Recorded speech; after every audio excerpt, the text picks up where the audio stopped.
Football is definitely not a priority, but FIFA. We're doing everything we can to be as transparent as we can. You've known me a while, and I think you know by now from what you've seen in the last few weeks that we're trying to be really open.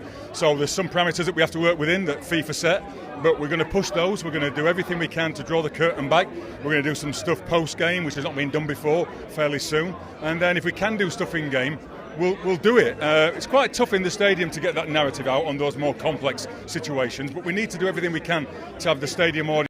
FIFA has reportedly stepped in following the controversial VAR decision that denied Manchester United a crucial penalty, a moment that has once again ignited debate over the effectiveness of technology in modern football. What should have been a routine review turned into a flashpoint for criticism, raising serious questions about consistency, transparency, and trust in officiating. The incident occurred during a fiercely contested match, where a challenge inside the penalty area appeared clear enough to warrant a spot kick. Players immediately appealed, and fans expected VAR to intervene. However, after a brief review, the decision stood, no penalty. Replays circulating after the game only intensified the controversy, with many pundits arguing that the on-field referee had made a clear error that VAR failed to correct. As outrage spread across social media and sports platforms, pressure mounted on football's governing bodies to respond. In light of the backlash, FIFA has reportedly launched an internal review into the incident. While FIFA does not directly oversee domestic league officiating,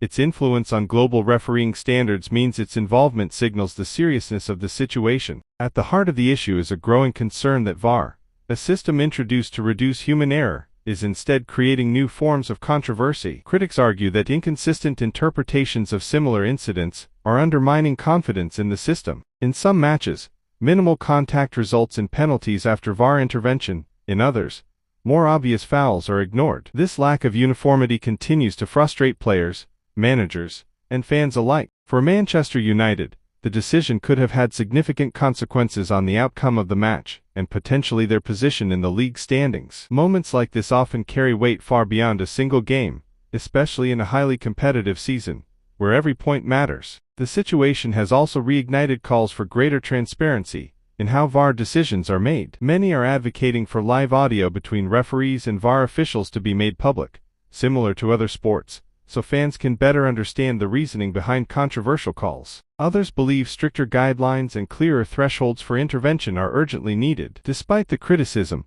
there remains support for VAR as a concept. When used correctly, it has helped eliminate clear injustices and improve decision-making accuracy. However, incidents like this highlight that the system is far from perfect and still evolving. As FIFA's reported review unfolds, the football world will be watching closely. Whether it leads to meaningful changes, or simply adds to the ongoing debate remains to be seen. What is certain, however, is that VAR continues to sit at the center of football's most heated discussions, caught between its promise of fairness and the reality of its imperfect execution.